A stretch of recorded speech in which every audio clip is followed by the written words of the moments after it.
আজকে পড়বো তোমাদের 4 নম্বর চ্যাপ্টার সিভিক্সের, অর্থাৎ ডেমোক্রেটিক পলিটিক্সের পলিটিক্স 2 তোমাদের যে বইটা আছে তার 4 নম্বর চ্যাপ্টার। যে চ্যাপ্টারটা হচ্ছে তোমার জেন্ডার, রিলিজিয়ন এবং অ্যান্ড কাস্ট।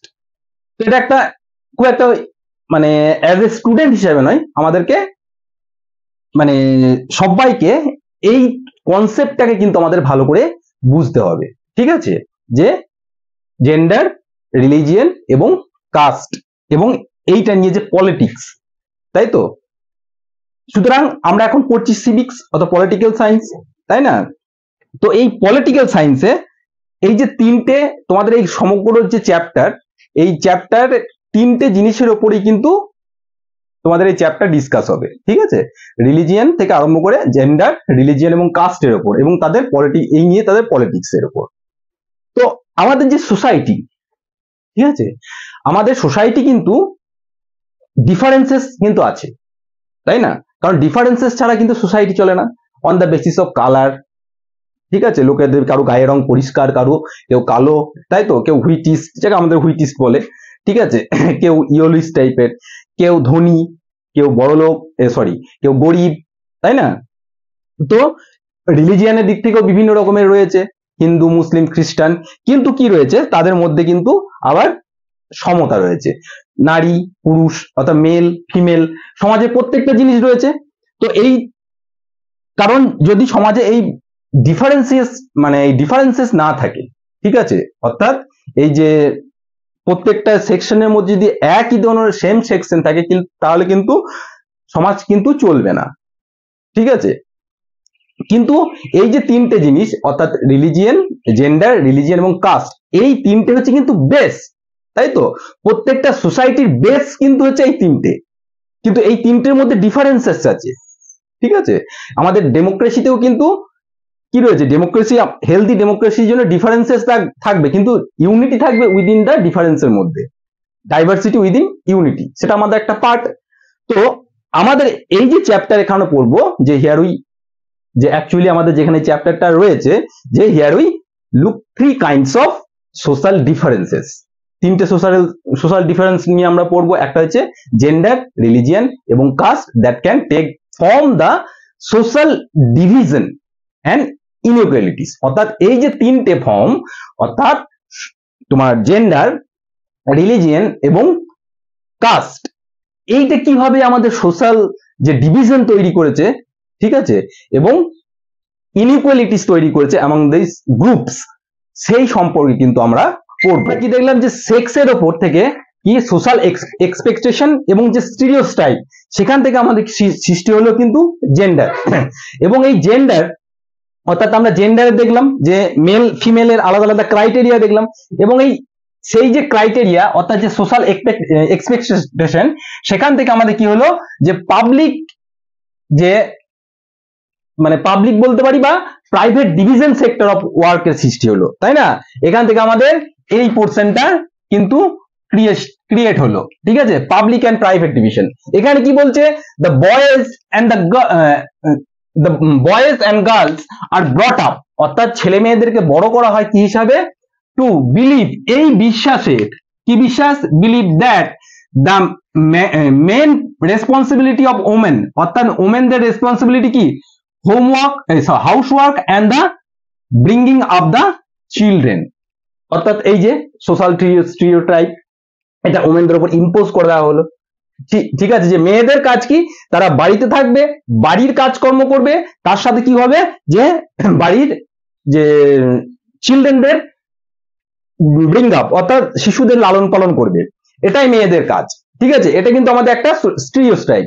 তো এই যে কনসেপ্ট, ঠিক আছে, এই কনসেপ্ট থেকে আমাদের জন্ম নিল যে সেক্সুয়াল ডিভিশন অফ লেবার, ঠিক আছে, অর্থাৎ আমাদের সেক্সুয়াল ডিভিশন অফ লেবার আমাদের দেখবে ছেলে এবং মেয়ের কিভাবে এই কনসেপ্ট থেকে, স্টিরিওটাইপ থেকে আমাদের সেক্সুয়াল ডিভিশন অফ লেবারে কি হচ্ছে, তাই না?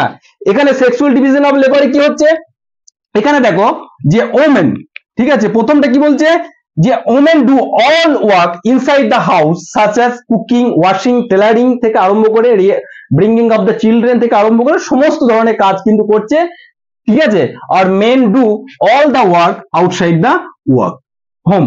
অর্থাৎ এখানেই কিন্তু আমাদের একটা সোশ্যাল একটা ডিভিশন হয়ে গেছে, যে কি, যে মেয়েরা সবসময় এই সমস্ত ইনসাইড দ্য ওয়ার্ক কি করবে, কুকিং, ওয়াশিং, টেলারিং থেকে আরম্ভ করে যে সমস্ত আরো জিনিস আছে সেগুলো করবে, অর্থাৎ বাড়ির ভিতরে।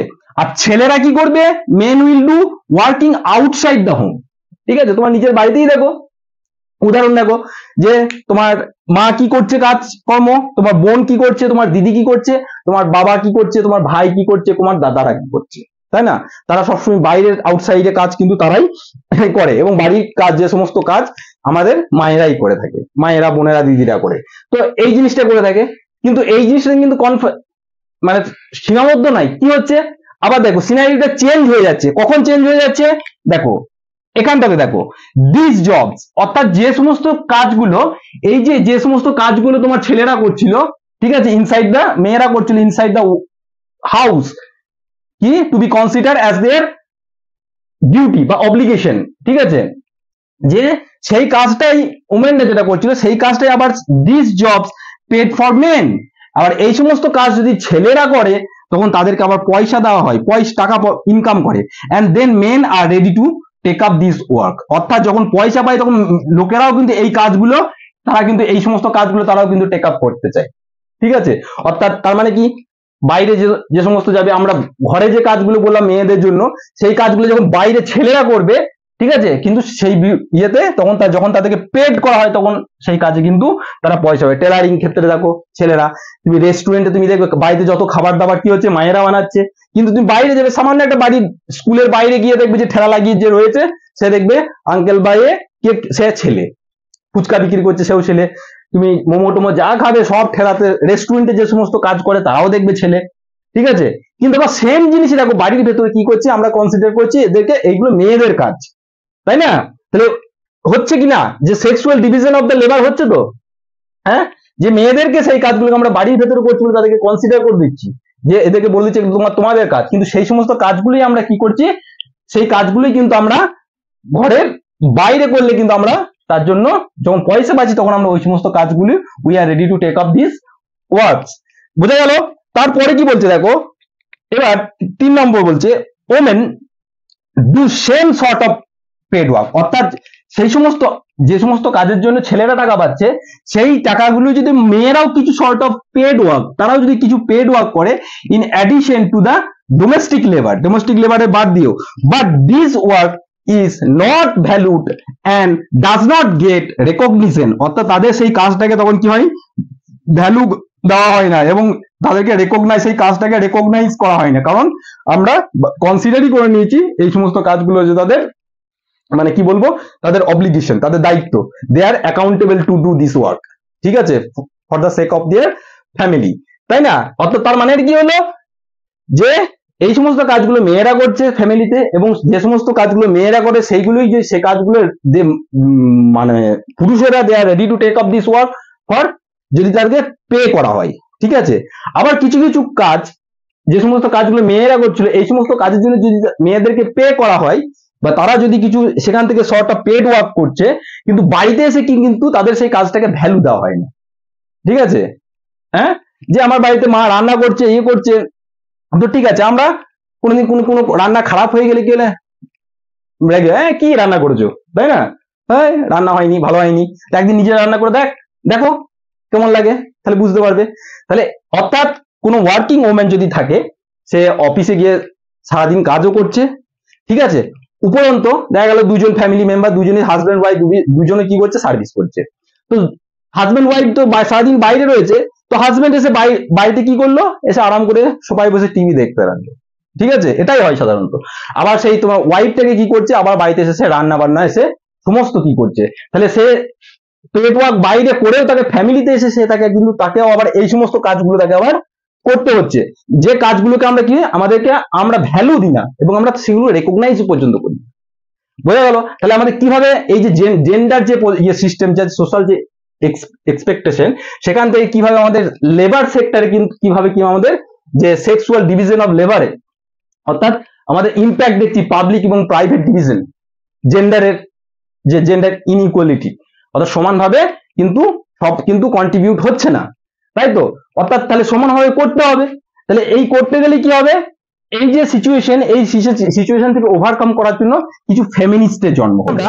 যে জেন্ডার যে ডিভিশনটা সেটা তো আমরা দেখলাম, ঠিক আছে, যে ওয়ার্ক এর ক্ষেত্রে কি কি রকম মানে মানে কি টাইপের আর কি মানে ওয়ার্ক মানে ডিসক্রিমিনেশন হচ্ছে on the basis of sex, male or female. অর্থাৎ এখানে কি যা তাদের ফল কি হচ্ছে, result of sexual division of labour. তার ফলে কি হচ্ছে, দেখো, reduction of women's role in the public life, যার ফলে কি হচ্ছে যে কমে যাচ্ছে, কাদের কি কমে যাচ্ছে, ওমেনদের রোল কোথায়, পাবলিক লাইফে, স্পেশালি পলিটিক্সে। অর্থাৎ দেখো, আমরা তো একটা নির্দিষ্ট সমাজ ব্যবস্থার মাধ্যমে চলি, এবং সেই সমাজ ব্যবস্থার নর্মস অ্যান্ড কন্ডিশন তারা যারা তৈরি করেন তারা হচ্ছে তোমার যে লেজিসলেটিভ বডি, ঠিক আছে, স্টেট গভর্নমেন্ট, এমপিতে মানে নেশন ওয়াইজ তোমার MP, sorry, member of parliament, সংসদরা। তো সেখান থেকেই সমস্ত কিছু নিয়ম কানুন কিন্তু কি হয়, তৈরি হয়। এবার যদি আমাদের পাবলিক লাইফে যদি এই যে তোমার যে সেক্সুয়াল ডিভিশন যদি এটা এতটাই যদি বেশি হয়, যার ফলে রিডাকশন অফ ওমেন্স, অর্থাৎ মেয়েদের বাড়ির বাইরে থেকে বেরিয়ে আসাটা যদি কমে যায়, তাদের যদি পাবলিক লাইফে তাদের পার্টিসিপেশনটা যদি কমে যায়, তাহলে কি হবে, তাহলে স্পেশালি পলিটিক্সে কি হবে, তাহলে শুধু এই যে পলিটিক্যাল দলগুলো রয়েছে তারা শুধু অলরেডি কি করবে, শুধু ওমেন এম্পাওয়ারমেন্ট সম্পর্কে শুধু বলেই যাবে, বুলি আউড়ে যাবে, কিন্তু তাদের সম্পর্কে স্পেশালি কিছু করতে চাইবে না। ঠিক ব্যাপারটা ঠিক এরকম, আমার জন্য হয়তো কোনো দেখা যাচ্ছে যে কোনো পলিসি মেকিং হচ্ছে, তো সেই জায়গাতে যদি সেই পলিসি মেকিং যদি আমি থাকি, তাহলে সেই জিনিসটা কেমন হয়। এবার আমার অবর্তমানে আমার সম্পর্কে যদি কোনো পলিসি মেকিং হয়, হ্যাঁ, ঠিক ব্যাপারটা ঠিক সেরকম। তাহলে এখানে কি রিডাকশন অফ ওমেন, অর্থাৎ পাবলিক লাইফ থেকে যত ওমেনরা সরে আসছে এই ডিসক্রিমিনেশনের ফলে, ঠিক আছে, তার ফলে কি হচ্ছে, স্পেশালি পলিটিক্স থেকে, তার ফলে কি হচ্ছে, এই রিডাকশন অফ মানে ওমেনদের এম্পাওয়ারমেন্ট সম্পর্কে অতটা কিন্তু সবাই সজাগ হচ্ছে না, ঠিক আছে। যদি তারা পলিটিক্সের মাধ্যমে, অর্থাৎ পলিটিক্সের মাধ্যমে তারা যদি ডাইরেক্ট পার্টিসিপেশন থাকে, তাহলে they can frame their policy, ঠিক আছে, টু আপহোল্ড দেয়ার পজিশন, ঠিক আছে, through the by the law. তাহলে ল তৈরি করতে গেলে কিন্তু আমাদের কিন্তু পলিটিক্সে যোগ দিতেই হবে, ঠিক আছে। দ্বিতীয় কথা বলছে, ইন আর্লি, অর্থাৎ আগে, আজ থেকে তুমি ধরো 50 বছর আগের কথা, ভারতের কথা চিন্তা করবো, ওয়ার্ল্ড ওয়াইড কথা চিন্তা করো, only main war allowed to participate in the public affairs. আগে অনলি মেন ওয়ার কি হচ্ছে, মানে কি হচ্ছে, তারা অ্যালাউ, মানে তাদের কি ছিল, তারা শুধু পাবলিক অ্যাফেয়ার্সে মেন, অর্থাৎ মেয়েরা কিন্তু পার্টিসিপেট করতে পেত না, যেমন মেনরা পেত ভোটস এবং concept for the public office, অর্থাৎ কন্টেস্ট ফর দ্য পাবলিক অফিসের জন্য অনলি ফর কারা কন্টেস্ট করতো, তোমার ছেলেরা, ঠিক আছে। দেখো, আমরা এর আগেও আমরা যখন ক্লাস 9-এ মনে পড়ছে যে ফ্রেঞ্চ রেভলিউশনে পড়েছিলাম, যে ফ্রেঞ্চ রেভলিউশনে কি হয়েছিল, তারা মেয়েরা কি করেছিল, ছেলেরা পার্টিসিপেট করেছিল, কিন্তু তারা যে সমস্ত ইকোনমিক অ্যাক্টিভিটি হোক, তাদের বাড়ি সামলানো থেকে আরম্ভ করে সমস্ত কিছু, যে সমস্ত কাজকর্ম কিন্তু তারা কিন্তু মেয়েরাই করেছিল, ইনডাইরেক্টলি তারা কিন্তু ছেলেদেরকে হেল্প করেছিল, ঠিক আছে। ঠিক সেরকম দেখো, gradually the gender issues was the rage in politics. এরপরে আস্তে আস্তে আস্তে তাদের যে কন্ডিশন, তাদের আপহোল্ড করার জন্য কি হয়, পলিটিক্সে তাদের এই সমস্ত ইনইকুয়ালিটি, ঠিক আছে, এই যে ডিসক্রিমিনেশন এভরি ফিল্ডে ওমেনদের প্রতি, সেই জিনিসটাকে আমরা কি দেখলাম, আস্তে আস্তে পলিটিক্যাল একটা ইস্যু হয়ে গেল, এবং পলিটিক্যালি এই জিনিসটা কিন্তু কি হলো, উঠতে লাগলো। এর ফলে কি হলো, যে এর ফলে as a result feminist movement হলো, ঠিক আছে। ফেমিনিস্ট মুভমেন্ট সম্পর্কে আগেই বললাম যে ফেমিনিস্ট মুভমেন্ট অ্যাকচুয়ালি কি, এটা কিছুই নয়, এটা হচ্ছে কোনো ফিমেল ডমিনেন্সই নয়, ঠিক আছে। ফেমিনিস্ট মুভমেন্ট হচ্ছে তোমার নারীদের যে অধিকার সেই সম্পর্কে, অর্থাৎ নারী মানে তাদের প্রতি যে ইনইকুয়ালিটি ছিল সেটাকে ইকুয়াল, মানে সমাজের প্রত্যেকটা সেকশনে কি হচ্ছে, তাদের কিন্তু সমান অধিকারের ক্ষেত্রে যে their shout for their rights, equal rights those who are, তাহলে আমরা বলতে পারি feminist those who stand for the equal rights for the women, তাই না। তো এই ফেমিনিস্টরা কি করলো world wide as well as ইন্ডিয়াতে, দেখো এখানে কি করছে, women in different parts of the world agitated, ঠিক আছে, for the equal rights for hmm, for women, ঠিক আছে, তারা এই সমস্ত ইকুয়াল রাইট সম্পর্কে তারা কি করতে লাগলো, আওয়াজ তুলতে লাগলো। দ্বিতীয় কি, extension of voting rights for the women, অর্থাৎ ওমেন মেয়েদের, নারীদের যে আগে ভোটাধিকার ছিল না, ঠিক আছে, তো সেই জিনিসটাকেও কিন্তু আগে এরা আপহোল্ড করতে লাগলো, যে এবার ভোটাধিকার দিতে হবে, ঠিক আছে, কারণ তারা সমান। দ্বিতীয় হচ্ছে demanding for the improving their educational and career opportunities, অর্থাৎ তাদের যে এডুকেশনাল সেক্টরে এবং যে ক্যারিয়ার যে মেকিং এর ক্ষেত্রে তাদের যে লিমিটেড স্কোপ ছিল, ঠিক আছে, ওমেনদের, ঠিক আছে, সেই স্কোপটাকে তাকে আপহোল্ড করতে হবে। কারণ দেখো প্রত্যেকটা ক্ষেত্রে যদি মেয়েদের যদি পার্টিসিপেশন সমাজের প্রত্যেকটা সেক্টরে যদি কমে যায়, তাহলে কি হবে, একটা ডিসব্যালেন্সের সৃষ্টি হবে, ঠিক আছে। সুতরাং প্রত্যেকটা জায়গায় কিন্তু ইকুয়াল একটা পার্টিসিপেশন দরকার। সেই জন্য কি বলেছে, মোর র্যাডিক্যাল ওমেন্স মুভমেন্ট, এই যে মেয়েদের যে মুভমেন্টস এম, তাদের মেন লক্ষ্যটাই কি ছিল, অ্যাট ইকুয়ালিটি ছিল মেন লক্ষ্য, in personal and family life, অর্থাৎ পার্সোনাল লাইফে অ্যাজ ওয়েল অ্যাজ ফ্যামিলি লাইফেও। And this movements are call feminist movement, এই মুভমেন্টটাকেই বলছি আমরা কি, যে ফেমিনিস্ট মুভমেন্ট। অর্থাৎ ফেমিনিস্ট মুভমেন্ট কোন একটা নির্দিষ্ট পার্টিকুলার ইস্যুকে নিয়ে নয়, অর্থাৎ ওমেনদের প্রতি যে ইনজাস্টিস, ইনইকুয়ালিটি হচ্ছে তাদের বাড়িতে, তাদের নিজস্ব পার্সোনাল লাইফে অ্যাজ ওয়েল অ্যাজ তাদের ফ্যামিলি লাইফে, পার্সোনাল লাইফে, তো সেই কন্ডিশনটাকে আপহোল্ড করার জন্য কি করলো, যে মেয়েদের মানে তোমার কি হলো, মুভমেন্ট করতে লাগলো, ঠিক আছে। অর্থাৎ এবার এই মুভমেন্টের ফলে আমাদের লাভ কি হলো, অর্থাৎ আমরা কি অ্যাচিভ করলাম, ঠিক আছে, অর্থাৎ নারীদের যে কন্ডিশন সেটা কি আদৌ উন্নতি হলো সেটা দেখবো। দেখো এখানে কি বলছে, help to improve the women's role in public life, অর্থাৎ তারপর থেকে কি হলো, ওমেনদের পাবলিক লাইফে পার্টিসিপেশন তাদের বেড়ে গেল। কোথায় কোথায় দেখো, now we find women as a scientist হিসেবে দেখি, doctor, engineers, lawyers, managers, college and university teachers, which were earlier not considered the suitable job for women. অর্থাৎ তারপরে এখন আমরা প্রত্যেকটা ক্ষেত্রে এখন দেখতে পাই যে ডক্টর, ইঞ্জিনিয়ার থেকে আরম্ভ করে প্রতিটা ক্ষেত্রেই কিন্তু ওমেনদের এখন পার্টিসিপেশন আমরা কিন্তু দেখতে পাচ্ছি, যেটা আর্লিয়ার স্টেজে যেটা পসিবল, আর্লিয়ার সময়ে যেটা পসিবল ছিল না, ঠিক আছে। এখন ইভেন দেখো যে আমাদের এয়ারফোর্স, ঠিক আছে, ইন্ডিয়ান এয়ারফোর্সের এখন আগে কিন্তু মহিলা পাইলট ছিল না, ছিল ফাইটার পাইলট ছিল, এখন কিন্তু মহিলা মানে উমেন ফাইটার পাইলটও কিন্তু এখন কিন্তু রিক্রুট হচ্ছে, ঠিক আছে, খুব রিসেন্টলি খুব এগুলো এখন চেঞ্জেস আসছে।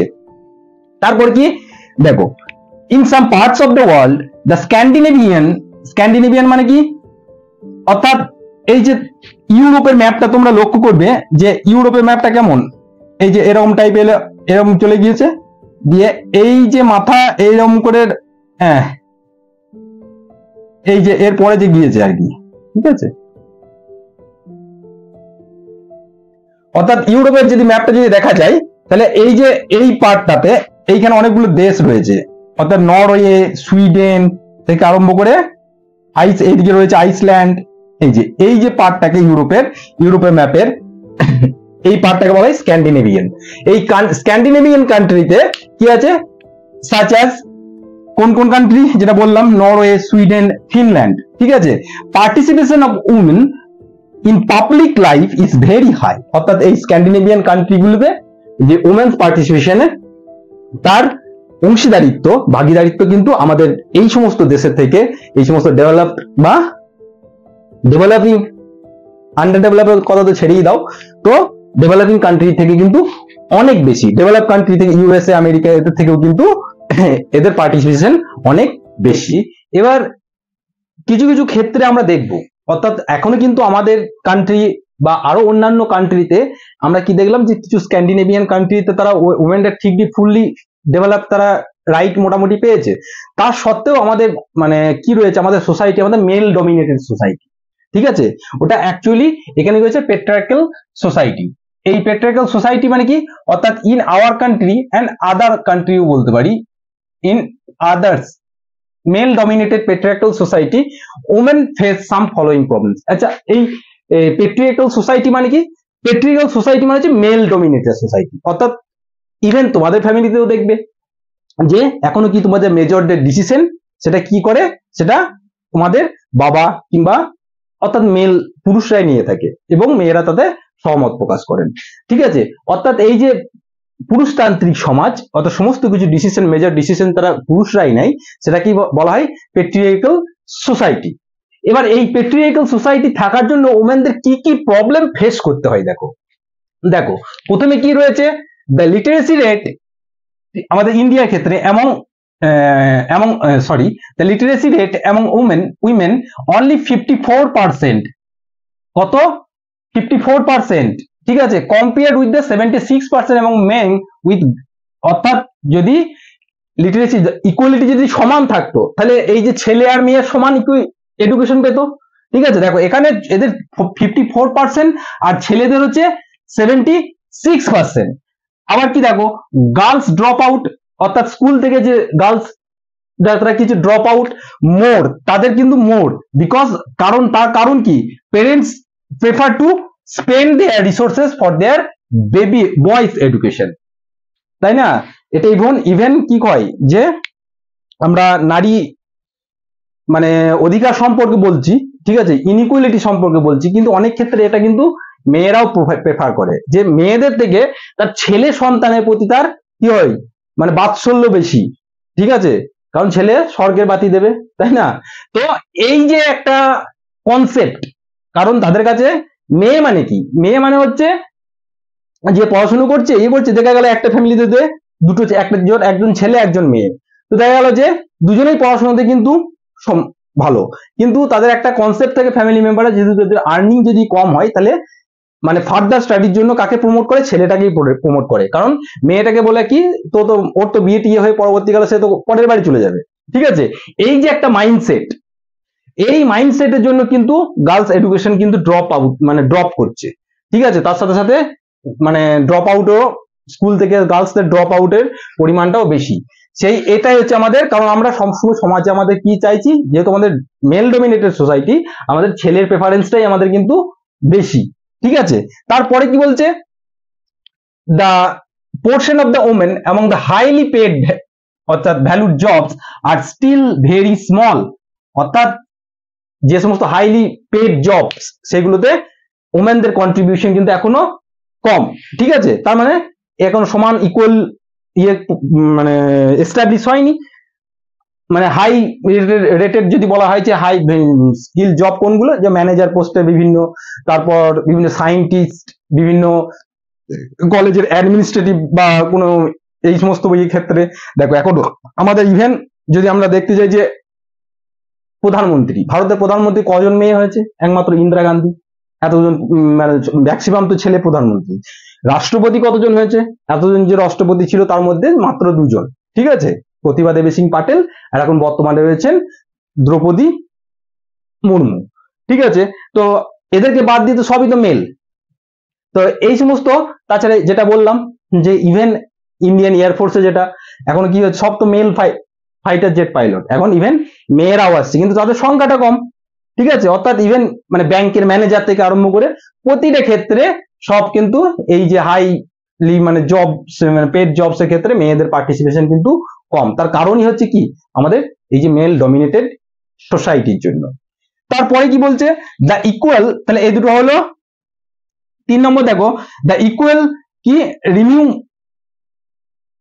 রিমিউনেশন, আচ্ছা দ্য ইকুয়াল রিমিউনেশন অ্যাক্ট, রিমিউনেশন কথাটা মানে হচ্ছে মানি বলতে পারি, অর্থাৎ অ্যাক্ট 1976, এই যে ইকুয়াল রিমিউনেশন অ্যাক্ট 1976, এই অ্যাক্টে কি বলা হয়েছে যে একই কাজের জন্য ছেলে মেয়ের কোনো ভেদাভেদ করা যাবে না, তাদেরকে ইকুয়াল ওয়েজ প্রোভাইড করতে হবে। ঠিক আছে, তা সত্ত্বেও কিন্তু এই যে এই অ্যাক্ট থাকা সত্ত্বেও কিন্তু provide that equal wages should be paid, still women are এখন কি হচ্ছে paid less than the male. অনেক ক্ষেত্রে সিনেমা হল বলো, থিয়েটার বলো, আরো যে সমস্ত কাজে ওমেন দ্বারা এনগেজ রয়েছে তারা কিন্তু মেলদের থেকে কম স্যালারি পাচ্ছে, যদিও আইনত এটা কিন্তু দণ্ডনীয় অপরাধ। আইনে কি বলা আছে, কোন অ্যাক্টে বলা আছে, দ্য ইকুয়াল রিমিউনারেশন অ্যাক্ট 1976 এ। ঠিক আছে, এই অ্যাক্ট ওয়াইজ সবাই কিন্তু ইকুয়াল পাওয়া দরকার, কিন্তু পাচ্ছে কি, পাচ্ছে না, এখনো উমেনরা কম পাচ্ছে। তারপরে কি বলছে, মেনি প্যারেন্টস, অর্থাৎ মেনি প্যারেন্টস প্রেফার, ওই যেটা বললাম কি প্রেফার করে, have শনস and find ways to have their girls child aborted। ঠিক আছে, অর্থাৎ অনেক পেরেন্টস বা কাপল কি করে, তারা যেহেতু তাদের বয় চাইল্ড অর্থাৎ ছেলেদের প্রতি তাদের ইয়ে বেশি থাকে, সেজন্য গার্লস চাইল্ড যদি জানতে পারে, অনেক মায়ের পেটে থাকাকালীন কি করে অ্যাবর্শন করে দেয়, অ্যাবর্ট করে দেয়। এবং তার ফলে কি হচ্ছে, বিফোর শি ইজ বর্ন, অর্থাৎ সে জন্মানোর আগে অ্যাবর্শন হয়ে যাচ্ছে। এর ফলে কি হচ্ছে, such sex ratio abortion still decline in child sex ratio. সেই জন্য কি হচ্ছে, এই সেক্স রেশিওটা আস্তে আস্তে, অর্থাৎ পার হাজার যে ইয়েতে মানে কি বলবো মেলের মধ্যে নারীর সংখ্যা কিন্তু আস্তে আস্তে কমে যাচ্ছে। এখন বর্তমানে কত, ভারতে 940, অর্থাৎ 940, অর্থাৎ 1000 জন ছেলের পিছনে 940 জন মেয়ে, তার মানে 60 জন মেয়ের কিন্তু অলরেডি শর্ট। ঠিক আছে, তো এই যে সমস্ত কারণগুলো, তার কারণ কি, এইগুলি হচ্ছে তার কারণ, মেল ডমিনেটেড সোসাইটি। আর তারপরে বলছে দেখো আরো কিছু কিছু স্টেট মানে দেশ রয়েছে, এটা কেউ কিন্তু বইয়ে মানে বোঝানোর জন্য দেওয়া আছে, কেউ পার্সোনালি নেবে না। কি দিয়েছে, যে আরব যে সমস্ত মুসলিম কান্ট্রি রয়েছে, সেখানে কিন্তু দেখো যে কি হয়েছে, have become particularly unsafe for women. কেন, and they are not safe even their, নিজের সে বাড়িতেও কিন্তু সেফ নেই, কারণ তাদেরকে মারাপেটা হচ্ছে, হ্যারাসমেন্ট করা হচ্ছে, অ্যান্ড আদার ডোমেস্টিক ভায়োলেন্সও তাদের প্রতি করা হচ্ছে। দেখো না, অনেক সময় কি হয় যে মানে মুসলিম কান্ট্রি, আরব যেসব কান্ট্রিতে মেয়েদেরকে সাজা এমন ভাবে দেওয়া হয়, মানে একদম বর্বরতার একদম সমস্ত সীমা কিন্তু লঙ্ঘন করে যায়। আফগানিস্তানে আছে যে অন্য কোনো কারণের জন্য, ছোটখাটো দোষের জন্য কি হলো, সবার মাঝে মেয়েটাকে দাঁড় করে সবাই পাথর ছুঁড়ে ঢিল মেরে মেয়েটাকে মেরেছে। হ্যাঁ, ঠিক আছে। ইভেন আমরা যদি প্রিভিয়াস যে ইয়েতে যদি দেখি, যে 16th সেঞ্চুরি তারও আগের দিকে ইউরোপিয়ান সোসাইটিতেও তাই, সেখানেও কিন্তু মেয়েদের কোনো কি থাকতো না, মানে কোনো স্বাধীনতা বা মেয়েদেরকে কোনো মানে অ্যাজ এ কমোডিটি হিসাবে তারা ব্যবস্থা করতো, মানে কনসিডার করতো। সেই ফ্যামিলি যদি কোনো পুরুষ যদি অন্য কোনো কাজে মানে খারাপ কাজে যদি লিপ্ত থাকতো, তো সেখানে কিন্তু মেয়েদেরকেও কিন্তু সেখানে জ্বালিয়ে পুড়িয়ে মারা হতো। ঠিক আছে, ইভেন আমাদের হিন্দু সমাজেও দেখেছো সতীদাহ প্রথা দেখেছি। ঠিক আছে, সতীদাহ প্রথাতে কি হয়েছে, যে তার হাজবেন্ডের সাথে তার স্বামীকেও কিন্তু তার পারমিশন ইয়েতে জ্বালিয়ে দেওয়া হতো। অর্থাৎ দেখো প্রত্যেকটা ক্ষেত্রেই কিন্তু আমাদের দেখছি নারীদের প্রতি এই যে ব্যভিচার, এই যে অত্যাচার, তার মেন কারণ হচ্ছে আমাদের সোসাইটিটা হচ্ছে যে পেট্রিয়ার্কাল সোসাইটি, অর্থাৎ পুরুষতান্ত্রিক আমাদের সোসাইটির জন্যই কিন্তু এই সমস্ত প্রবলেমগুলো আমাদেরকে কি করতে হচ্ছে, ফেস করতে হচ্ছে। অর্থাৎ আমাদেরকে নয়, মেয়েদের ফেস করতে হচ্ছে। তোমাদের এখানে দেখবে একটা বইয়ে একটা ইয়ে আছে, এই তোমার রিলেটেড সেক্স রেশিও রিলেটেড, যেমন হ্যাঁ দেখবে 43 পেজে যাদের নতুন বই, সেখানে দেওয়া আছে। দেখো ইন দ্য ম্যাপ, একটা ম্যাপ আছে, দেখো এই ম্যাপে কি দেওয়া আছে, ইন দ্য ম্যাপে কি আছে, কান্ট্রি মিয়ারলি এত আছে 919 অ্যাজ পার দ্য ম্যাপ। ঠিক আছে, এবং কিছু কিছু স্টেট রয়েছে, দেখো এখানে কি রয়েছে, সোজ দ্য ফলেন, অর্থাৎ 540 থেকে, অর্থাৎ এই সেক্স রেশিওটা কমে গার্লস চাইল্ড কত চলে এসছে, 800-তে চলে এসছে। কোন কোন স্টেট গুলোতে বেশি, দেখো এই যে পাঞ্জাব টাঞ্জাব, এই যে নর্থে যে স্টেট গুলো রয়েছে, এইগুলোতে কিন্তু সবকে থেকে বেশি, তাই না, সবকে থেকে এই যে ইয়েতে পাঞ্জাব হরিয়ানাতে কিন্তু সব থেকে বেশি রয়েছে, একদম বিলো একদম 70 মানে তোমার 875, 875-এর নিচে। তাহলে বুঝতে পারছো 875-এর নিচে মানে হচ্ছে তোমার 125টা হাজারে মেয়ের শর্ট। তাহলে এখানে ওমেন ডিসক্রিমিনেশন কেমন হয়েছে। তো এটা মেন, এইগুলো হওয়ার মেন কারণই হচ্ছে তোমার এই যে আমাদের এই পেট্রিয়ার্কাল সোসাইটির জন্য এই সমস্ত প্রবলেমগুলো নারীদেরকে কিন্তু ফেস করতে হচ্ছে। পেট্রিয়ার্কাল সোসাইটি থেকে যেভাবে ওমেনরা যেভাবে কি হচ্ছিল, যে তারা সাপ্রেসড হচ্ছিল, ঠিক আছে, হচ্ছিল মানে এখন স্টিল হচ্ছে। তো তাদের কন্ডিশন বেটারমেন্টের জন্য কি বললাম, যে তাদের এবার পলিটিকে আসতে হবে। কেন পলিটিকে আসতে হয়, কারণ অ্যাকচুয়ালি দিস মানে এই যে তাদের যে কন্ডিশন, এবং দিস অলসো মানে শোজ দ্য ডিসঅ্যাডভান্টেজ গ্রুপ, মানে অর্থাৎ এই যে মেয়েরা ডু বেনিফিটেড, কখন বেনিফিটেড হবে, হোয়েন সোশ্যাল কি বলবো issues become a political issue. তাই তো, যখন এই ডিসঅ্যাডভান্টেজ গ্রুপদের যেমন যে সোশ্যাল ইস্যুটা যখন when it become a political group, তখনই তারা কিন্তু অ্যাকচুয়ালি বেনিফিটেড হবে। তো সেই জন্য আমি কি বললাম যে আমার সম্পর্কে যে একটা প্ল্যানিং হচ্ছে, সেখানে যদি আমার সেই জায়গাতে যদি আমি থাকি তাহলে কি হবে, আমি না থাকলে কি হবে, সেখানে প্ল্যানিংটা ঠিকঠাক নাও হতে পারে। তো যেহেতু আমাদের গোটা মানে সমগ্র দেশেই তো শাসন ব্যবস্থা চলে একটা নির্দিষ্ট একটা ইলেক্টেড গভর্নমেন্টের মাধ্যমে, তাই তো? একটা ইলেক্টেড, প্রথমে ইলেকশন হয়, তারপরে সেখান থেকে তারা সিলেক্ট করে প্রাইম মিনিস্টার, যাই হোক এক এক দেশে এক এক রকমের। তো সেখান থেকে, তো সেখানে সেই ইলেকশন প্রসেসে সেই লোকাল গভর্নিং বডিতে আমাদের ওমেনদের পার্টিসিপেশন দরকার, তবেই তারা কিন্তু তাদের অধিকার সম্পর্কে বলতে পারবে। আর নাহলে আদারওয়াইজ তারা সমস্ত পলিটিক্যাল লিডাররা কি করবে, ওমেন এম্পাওয়ারমেন্ট করে সারাদিন চিৎকার করে যাবে, কিন্তু তাদের জন্য কিচ্ছু করবে না, তাই না? তো সেই জন্য ওমেন্স পার্টিসিপেশন মানে পলিটিক্যাল যে রিপ্রেজেন্টেশন তাদের কিন্তু দরকার। তাহলে এই পলিটিক্যাল রিপ্রেজেন্টেশনের জন্য কিছু চ্যালেঞ্জেসও আছে, ঠিক আছে? সেগুলো কিন্তু আমরা দেখবো কি কি চ্যালেঞ্জেস। দেখো এখানে কি বলেছে, in India proportion of women legislature অর্থাৎ অ্যাসেম্বলিতে কি হচ্ছে, হ্যাজ বিন লো। এই যে তাদের অ্যাসেম্বলিতে তাদের কিন্তু লো রয়েছে, কেন? কম। ইলেক্টেড মেম্বার্স ইন লোকসভাতে কত, হ্যাজ টাচ 14.3, অর্থাৎ লোকসভাতে তাদের কত আছে 14.36%। অ্যান্ড স্টেট অ্যাসেম্বলি অর্থাৎ রাজ্যসভার, অর্থাৎ এমএলএ থেকে যে কোনো ইয়েতে ধরো, এখানে লেস দেন 5%। বোঝা গেল? অর্থাৎ তাদের যে মেন যে এই লোকসভা রাজ্যসভা এরাই তোমাদের লেজিসলেচার বডি ল ফর্ম করে। তো এখানে ওমেনদের পার্টিসিপেশন কত, লোকসভাতে 14.36% এবং রাজ্যসভাতে, অর্থাৎ রাজ্যসভা নয়, স্টেটের যে স্টেট অ্যাসেম্বলি এমএলএ এই সমস্ততে 5%। মানে এটা বলা যায় সিগনিফিকেন্টলি খুবই লো। এখানে দেখো তোমার একটা ম্যাপ দেওয়া আছে তোমাদের বইয়ে এই রিলেটেড, যেখানে দেওয়া আছে দেখো এই যে women in the national parliament in different regions in the world. সেখানে দেখো ওয়ার্ল্ড, অর্থাৎ এখানে কি আছে যে ওয়ার্ল্ড অ্যাভারেজ, দেখো এখানে দেওয়া আছে ওয়ার্ল্ড অ্যাভারেজ 24%, তাই না? এখানে তোমাদের ওয়ার্ল্ড অ্যাভারেজ দেওয়া আছে 24%।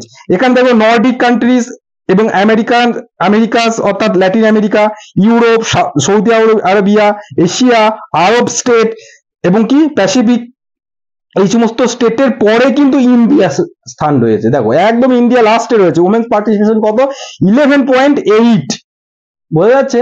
তাহলে আমরা আমাদের থেকে মানে ল্যাটিন আমেরিকা থেকে আরম্ভ করে আফ্রিকা থেকে আরম্ভ করে তারাও এগিয়ে রয়েছে, আমরা তাদেরও পিছনে রয়েছে।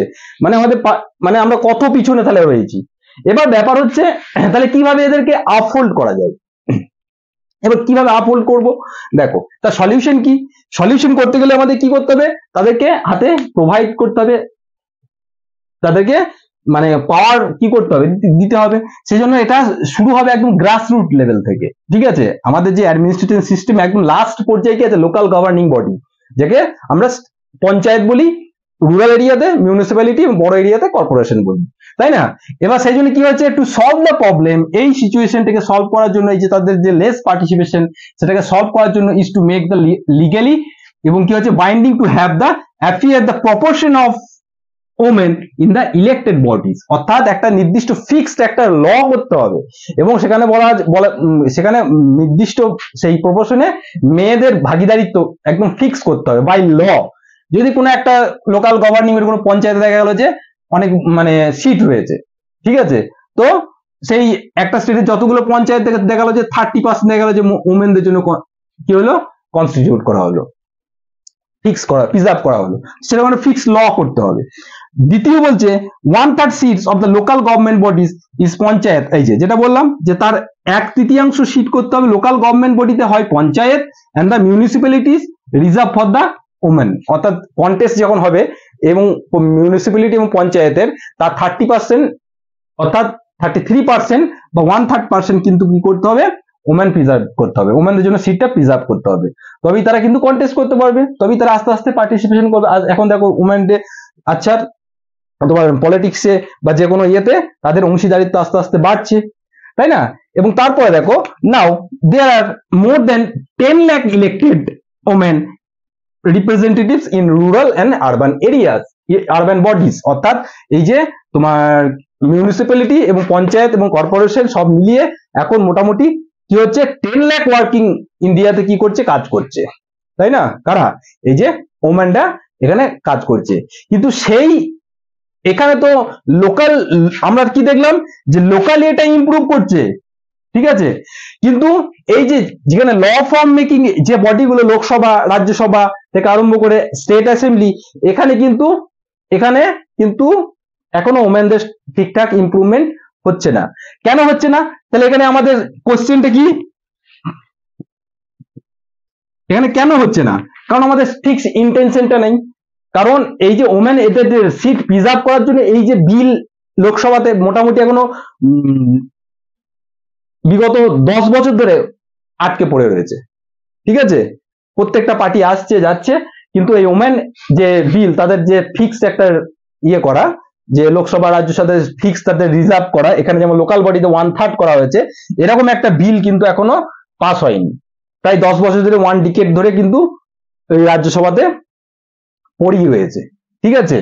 সুতরাং এখানে তাদের একটা পলিটিক্যাল একটা মোটিভ রয়েছে, পলিটিক্যাল ইন্টেনশনেরও একটা ব্যাপার রয়েছে। কারণ এখানে এগেন আমাদের আবার সেই প্রশ্ন চলে আসছে কি, কারণ এখনো সেই জিনিসটা করছে না কেন? এখন আমাদের সেই পেট্রিয়ার্কাল সোসাইটি, পুরুষতান্ত্রিক সমাজ, সেই ওপরে ভিত্তি করি যত প্রধানমন্ত্রী হয়েছে সব দেখো ছেলে, মেয়ে তো একজন, ইন্দিরা গান্ধী, যেটা আগেও বললাম, রাষ্ট্রপতি ক্ষেত্রেও তাই।